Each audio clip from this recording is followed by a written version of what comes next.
올해 우리 시장을 제가 한번 쫙 봤더니 글로벌 증시들 훈풍이 강하게 불었는데 아시아 증시 안에서도 우리 증시만 유독 좀 최하위권을 장악한 것으로 보여지고 있습니다. 그렇다면 이유를 좀 찾아봐야 될 것 같은데 대표님이 생각하셨을 때는 우리 증시 유독 이렇게 부진했던 이유를 뭐로 꼽아볼 수가 있을까요? 일단 가장 첫 번째로는 삼성전자 얘기를 안 할 수가 없습니다. 그렇죠. 네. 지수 얘기를 할 때 지수의 영향도가 제일 큰 삼성전자의 부진이 사실 어느 정도의 지수 하락을 좀 이끌었다고 저는 생각이 되고 있고요. 일단 국내 증시 같은 경우는 그나마 우리가 본다면은 고환율 수혜주, 이제 앞서서 말씀드렸듯이 환율에 대해서 일단 어느 정도의 이익 기대감이 높았던 종목들이 몇 안 되지만 그 중에서 화장품이라든가 아니면은 K뷰티, 그다음에 조선주, 일단 몇몇 개 전력주라든지, 그래서 일단 그거를 제외하고는 상당 부분 일단 이 심리적인 부진 역할도 있었을 거고요. 근데 실질적으로 본다면은 펀더멘탈보다 지수에 대한 하락률이 굉장히 더 컸던 한 해가 아니었나라고 보고 있고, 국내 증시 같은 경우는 PBR 얘기를 많이 하잖아요. 네. 역사적 PBR의 저점의 네. 흐름에 있다라고 봤을 때는 일단 심리적인 부분이 일정 부분 더 크게 작용을 해서 사실 어느 정도 우리가 올해 증권사에서 예상치가 하반기에 3,000에서 3,100까지 우리가 봤는데 2,800선을 일단 돌파를 하다가 지금 2,400선까지 왔다는 것에 대해서는 저는 펀더멘탈도 펀더멘탈이지만은 아까 전국에 대한 불확실성이 더 컸기 때문에 증시에 대한 하락률이 더 크지 않았나 해서, 글로벌리적으로 봤을 때 코스피도 사실 수익률이 하단에 네. 머물러 있는 상황이 보여진 것으로 봤을 때는 아까 말씀드렸던 흐름들이 굉장히 어느 정도의 부분적인 역할을 하지 않았나 보고 있고요. 그 중에서도 내년도를 우리가 전망을 조금 본다면은 그래도 긍정적인 것은 일부 바이오주들에 대한 흐름이 조금 더, 우리가 어저께 장 막판을 보면은 네. 로봇주라든가 바이오주가 반등을 조금 이끌어주면서 마감을 했잖아요. 그래서 일단 내년도 흐름을 본다면은 그래도 국내 증시에서는 일정 부분 좀 그 증시를 이끌어줄 수 있는 역할을 할 수 있는 종목 섹터들도 충분히 존재할 수 있다는 점은 그래도 좀 너무 비관적으로만 보지는 않아야 될 것으로 보입니다. 네, 우리 증시 일단 올 한 해 살펴봤을 때 삼성전자 많이 하락했습니다. 그리고 정치적 불안정성까지 더해졌는데 내년을 또 바라봤을 때는 그렇게 막 불안정하지는 않은 것 같습니다. 바이오 쪽으로 해서 좀 더 주도해서 이끌어 나가기를 바라보겠습니다. 그렇다면 소장님께서는 올 한 해 우리가 이렇게 유독 부진했던 이유와 내년에 우리가 좀 기대를 해볼 수 있는 이유를 좀 꼽아볼 수 있을까요?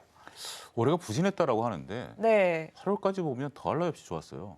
그래요? 그렇죠. 네. 하이닉스가 25만 원 갔었고, 그렇죠. 네. 근데 방산주 살아 있었죠. 네. 그다음에 온갖 그 제약 바이오들 다 좋았죠. 그 삼바가 100만 원을 뚫었죠. 120만 원까지 갔었죠. 그래서 올 상반기만 보면 지금 우리가 지금 지나고 나서는 굉장히 어렵지만 상반기까지 투자하고 거래를 딱 멈췄다라면 더할 나위 없이 해피한 그런 상황이었어요. 그러니까 이제 우리가 돌이켜보면, 냉정하게 돌이켜보자. 올 상반기 때만 하더라도 반도체 관련해서 각종 테마주, 한미 반도체가 얼마까지 올랐죠? 어마어마하게 올랐죠. 네. 이런 식으로 보면 상당히 긍정적인 모멘텀이 있었던 것들이 사실이에요. 그런데 가을부터 왜 이런 모멘텀이 꺾였느냐라는 걸 봐야 올해가 냉정히 보이지 않느냐 싶어요.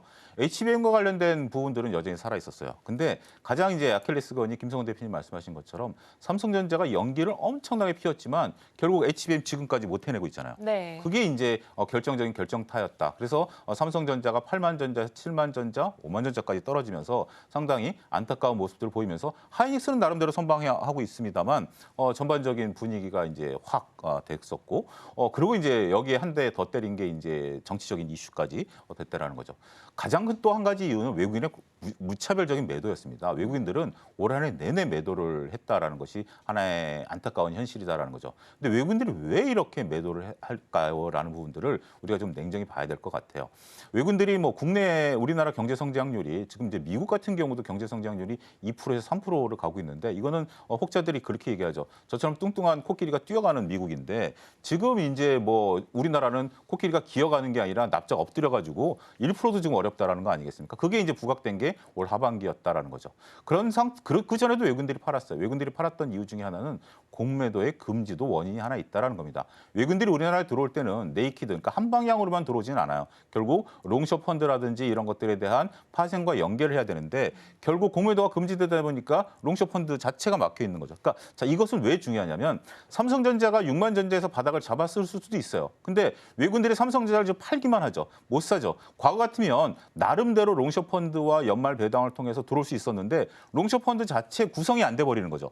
그러면 어떻게 해야 되죠? 기존에 있었던 포지션을 정리할 수밖에 없는 거죠. 그 상황이 올해 내내 이어졌다라는 거죠. 다행스럽게도 오늘 이제 확정된 뉴스가 나왔어요. 들어오기 전에 보니까 31일 날 공매도 재개하는 일정이 자세히 나왔어요. 그러니까 그렇게 된다라면 외국인들 입장에서 보면 공매도가 이제 시작되면 뭐 약한 부분들 공매도를 때리긴 하겠습니다만 물론 공매도에 대한 생각들은 뭐 시청자분들이 여러 가지가 있긴 있을 거예요. 근데 공매도를 하는 이유가 긍정적인 부분들도 분명히 있거든요. 그런 부분들이 있어서 외국인들이 그 전에 들어올 가능성은 좀 있어요. 그러니까 결국 우리가 유동성 공급이라는 측면에 있어서 공매도가 하는 역할들에 대한 기대감을 좀 봐야 되는데 또 한 가지 안타까운 것은 지금 이제 정치적 일정이 아무리 빨라야 내년 상반기, 그러니까 아무리 여름까지는 좀 지나야 되는 거 아니겠습니까? 일단 1차, 2차라는 거죠. 일단 지금 현재 국면이 마무리되고 그다음 국면이 이루어지는 것이 내년 되고 그다음에 이제 정책이 만들어지려면 내년도 벌써 다 그냥 허비를 할 수밖에 없는 상황이다라고 보여지면 일단 키가 없는 상태에서 과연 무엇을 매수할까요? 저는 지금 제 개인적인 고민이 뭐냐면 주가가 싸다라는 데에 대한 생각은 들어요. 충분히 들고 과거 이제 우리 이런 정치적 일정이 있은 이후에 주가가 올라갔었던 사례에 대해서도 충분히 학습 효과는 있습니다. 그때 당시와 지금이 다른 건 뭐다? 그때는 경기가 살아 있었고요. 지금 경기가 죽어 있는 상태죠. 그럼 무엇을 사야 되지? 라는 부분에 있어서 가격 메리트가 지금 사야 될 것들에 대해서는 김성훈 대표님 얘기하신 종목들 있어요. 뭐 조선이라든지 바이오라든지 아니면 여러 가지 부분에 대한 것들은 충분히 있는데 그 가격 메리트가 있느냐라는 부분에 대해서는 조금 고민이 들어간다라는 부분들이다라고 말씀을 드릴 수가 있겠습니다. 일단 우리가 2021년과 2022년에 저는 그 대자뷰가 안 일어났으면 좋겠다라는 생각이 들어요. 우리가 동학개미운동 이후에 2020년 우리가 굉장히 좋았고 2021년 줄곧 우리 주가가 빠질 때 미국 증시가 올라가니까 많은 분들이 미국 증시를 갔었다가 2022년에 다 어려웠던 거 아니겠습니까? 그런 형국이 내년에 상반기에 일어날 가능성도 지금은 현재 약간의 대비를 해야 되겠고 단 한 가지 희망. 내년 상반기 때 정치 일정이 끝난다라면 그다음에 이제 새로운 어떤 모멘텀이 나온다라면 주가가 갖고 있는 굉장히 좋은 특성. 선반영. 그러면 바닥을 찍는 징후가 내년 1분기에 나올 가능성도 있다라고 봐야 되겠죠. 그런 부분들을 조금 기대해 보면서. 그러니까 지금 정치적 일정에 대한 선반영, 그러니까 최악의 국면인 상황에서 선반영에 대한 부분들이 내년 1월 효과가 나타나기보다는 내년 지금 현재 153개 기업을 제외한 나머지 기업들의 그 배당이 4월 달이니까 네. 그런 모멘텀을 바탕으로 해서 한번 조금 내년 1분기 이후에는 긍정적인 기대감을 가져도 되지 않을까 싶습니다. 지금 바로 구독을 눌러보세요.